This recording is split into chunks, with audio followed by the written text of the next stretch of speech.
ይወጣል። የተሰበረው ይጠግናል፣ የባዘነው ይፈልጋል። ባንዳነት በሰማይ ጎይራል ማለት ያንቺ ያንተ የኔ የሁላችን ንስሐ መግባት በሰማይ ባለው በእግዚአብሔር ፊት በጉባኤው መካከል ምን ይሆናል? ደስታ ይሆናል።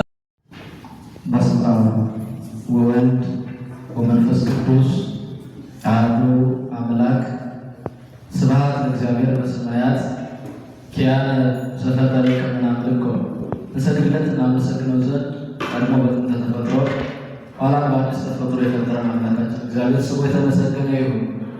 እመቤታችን ቅድስት ንጽሕት ድንግል ማርያም የእናትነት ፍቅሯ ወላጅነቷ ከሁላችን ስላራቀ ስሟ የተመሰገነ ይሁንልን። ለመይነስ አሐዱ ኃጥእ ይከውን ፍስሐ በሰማያት ስለ አንድ ኃጢአተኛ ንስሐ መግባት በሰማያት ደስታ ይሆናል። ስለ አንድ ኃጢአተኛ በውስጥ ንስሐ መግባት በሰማይ ደስታ ይሆናል። የሉቃስ ወንጌል ምዕራፍ 15 ቁጥር 7 ላይ የምናገኘው የእግዚአብሔር መለኮታዊ ድምፅ ነው። ይሄ ቃል አምላካችን ክርስቶስ የተናገረው ቃል ሲሆን ይህንን ቃል ሲናገር ደግሞ ለጸሐፍትና ለፈሪሳውያን ነው። በዚህ የተወሰኑ ቃላትን እናነሳለን። አንደኛው ላይ የመጀመሪያው ከኋላ ያመጣው ዛሬ እንዲህ የሚል ነው። አንድ ከእናንተ መካከል በጉ አንድ ሰው በጉ ቢጠፋበት በጉን ለመፈለግ ይሰማራል። በጉን ፈልጎ ካገኘው በኋላ በጉን ያደርገዋል፣ በትከሻው ይሸከመዋል ይላል። በምን ይሸከመዋል? አልሰማችሁም? በምን ይሸከመዋል? በትከሻው ከተሸከመ በኋላ ቤት ሲደርስ ዘመዶቹን ጠርቶ ወገኖቹን ሰብስቦ የጠፋው በጌ ተገኝቷልና ደስ ይበላችሁ፣ ከኔ ጋር ደስታን አድርጉ ይላል። ይህን ካለ በኋላ በመጨረሻ ደግሞ ለዙ ይላቸዋል። ከእናንተ መካከል በጉ የጠፋው ሰው ቢኖር በጣም ይደግር ያገለግላችሁ።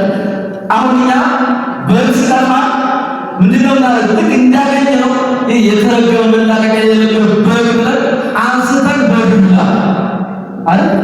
ጠፍቶ ከተገኘ መጀመሪያ የሚወርድበት በዱላ። ክርስቶስ ግን የጠፋው በግ ባገኘው ጊዜ የተሸከመው በትከሻው ነው። ልክ ቅዱስ ዮሐንስ አፈወርቅ ለሐሰሶ ለበግ ግሉፍ ወሶ በረከፉ ወሶ በረከፉ ጾሮት ለመትከፉ የጠፋ በግ አዳምን በፈለገው ጊዜ ያገኘው ባገኘው ጊዜ በትከሻው የተሸከመው ቸር ጠባቂያችን አማኑኤል የሚመስልን ደስ ይበልሽ ይላል። ተመልከቱ። አሁን ስለ በግነት ባለፈው ይሆናችሁ አንድ የበግነት የተወሰኑ ቃላት ነገራችሁ። 5 ነጥቦች ናቸው። 3 ነገራችሁ ተካሳላችሁ አንሳር ማለት ነው። በግነኛው ምን ያደርጋል?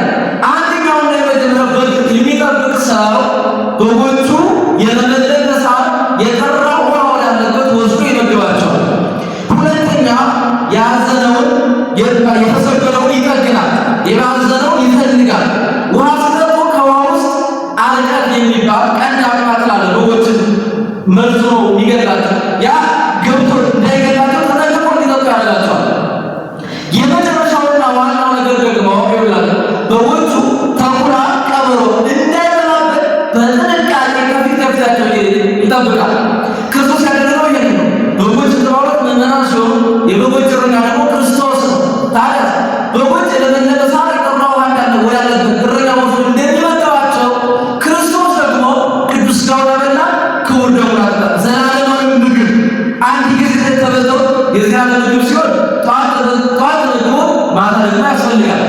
ያውም ደግሞ ማታ ያደርስ ብሎ እኮ እኛ መስት የምንመገብ ጠዋት ሳለ ቀን ሳለ ያ 10 ሰዓት አካባቢ ይባላል። እናንተ ጀግኖች ናችሁ ታውቃላችሁ። መክሰስ ይባላል ደግሞ ራት ይበቃል። ያ ማለት ደሳቸው ራስ አስታንሳ ላይ ደግሞ እንጀራ ነው የሚሉት ቆይ ተንቦሉ ይሄ ማለት የዚህ ዓለም ምግብ የሚለወጥ አስር የሚሆን አንድ ጊዜ ተመጥቶ አይበቃም። ሁለተኛ ደግሞ አንተ የሚለው ማለት አንድ ሊቅ ሲጽፍ ይላል እግዚአብሔር የደግነቱ ብዛት ሆዳችንን ከፊት አድርጎ እኛ እንድንገፋው ማድረጉ ነው። ከኋላ ግን አንድ ቀን ገፍቶ ገደል ይከተል ነበር ይላል። ሆድን ያክል ከሰጠን በኋላ ግን እኛ እንድንገፋው ብንሰጠው ቢያገኝ የሚበላ ቢያጣ ደግሞ ዝም የሚል አደረገው። እየማጭረን ነው ዝም ያደርጋል። አፋውቱ አንተ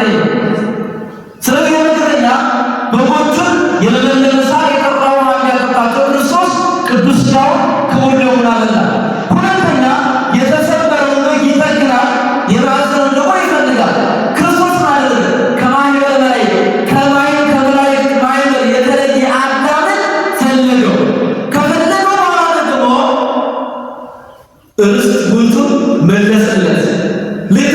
በኃጢአት አንካሳው ነው 5500 ዘመን ጸሎት የማይሰማ እንደውም የእሱ ኃጢአት ለልጅ ልጆቹ የተረፈውን ኃጢአት ያንን ክርስቶስ አስወገደለት ማለት ነው።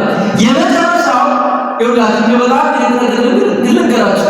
አሁን እረኛችን ክርስቶስ ነው። በጣም ቃላት አጥሮን ቋንቋ አጥረን ነው እንጂ እረኛ የሚለው ይገልጸዋል። አንድ እረኛ በጉን ቢንከባከበው እስከ ድረስ ነው አቅሮ እስከሚበላው ወይም ሽጦ እስከሚከፍልበት ድረስ ነው። አንድ እረኛ በጉን የሚንከባከበው የት ነው ካላችሁ አርዶ አወራዶ ሊመገበው ወይም ደግሞ አሞክቶ አወፍሮ ሊሸጠው ልትነጋለ ክርስቶስ የክርስቶስ እረኝነት ከዚህ የተለየ አንድ እረኛ በጉን ተንከባክቦ ወይ ሽጦ ነው ያለው። የክርስቶስ እረኝነት በጣም የሚነቀው ለበጎቹ ስጋው ቆርሶ የሚሰጠው እንዴት የሚደረኛ ይገርመኛል። የራሱ ቆርሶ የሚሰጥ አይደል? አንድ ሰው በጉን ጠብቆ ይሸጠዋል። ክርስቶስ ግን በሳሳ የሁላችን ምድራል ላይ ነበር ይችላል። እረኛ የሚሸጥ የሚጠብቀው እዲያውን ሊከፍልበት እንዳልዲያችን የሚከፍልን እረኛ በጎ እረኛ ይህን ካልኋላ በትከሻው ይሸከመዋል።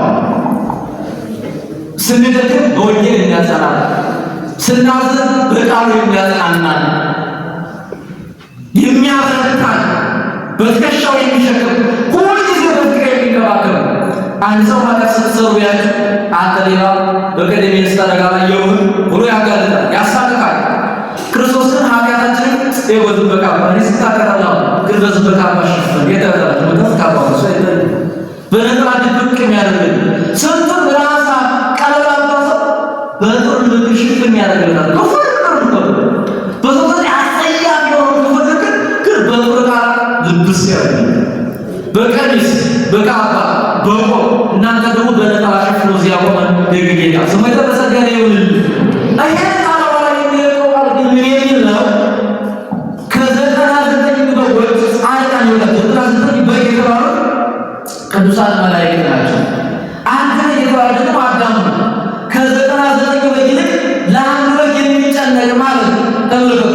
ንስሐ የማያስፈልጋቸው ክርስቶስ የመጣው ወደዚያ ዓለም ንስሐ የማያስፈልጋቸው ለቅዱሳን ለንጹሐን ሳይሆን በኃጢአት ወድቀን መነሳት ለሚያስፈልገን ለእኛ በኃጢአት ሰውነታችን ዝሎ በንስሐ መበርታት ለሚያስፈልገን ለእኛ ክርስቶስ መጣን። እንዲህ ይላል አንሰ ይመጣይኩ እጻውቁ ጻድቃን አላ ኃጥአነ ለንስሐ ይላል መጽሐፍ። እኔ ጻድቃን ልጠራ አልመጣሁም፣ ነገር ግን ኃጥአንን ወደ ንስሐ ልጠራቸው መጣሁ እንጂ ይላል። ኃጢአታችንን ታውቆ ለንስሐ የሚጠራና የሚንከባከብን በጎ አባት የመገረኛ እነዚህን ያደርጋል። በመጨረሻ ይውላችሁ እኛ ከቃላት በላይ ስለሆነ ነው እንጂ ይሄ እረኛ ከበጎች ፊት የሚወርዱ አንድ ራእይ ወይ ሲግማ ዮሐንስ ምዕራፍ 10 ላይ ስለ በጎች ነፍሴን አሳልፌ እሰጣለሁ መልካም እረኛ እኔ ነኝ ይላል። ይሄ እረኛ የተለየ እረኛ ነው። ራሱ ተሽጦ ዕዳ የሚከፍል ራሱ ታርቆ ለበጎቹ የሚበላ ራሱ ተመልከቱ እኛ የሚጠብቀን ጠባቂ ነው። ግን የሚጠብቀን ብቻ ሳይሆን ራሱ ለእኛ አሳልፎ የሚሰጥ በጎ እረኛ ነው። በአንድ በሰማይ ይሆናል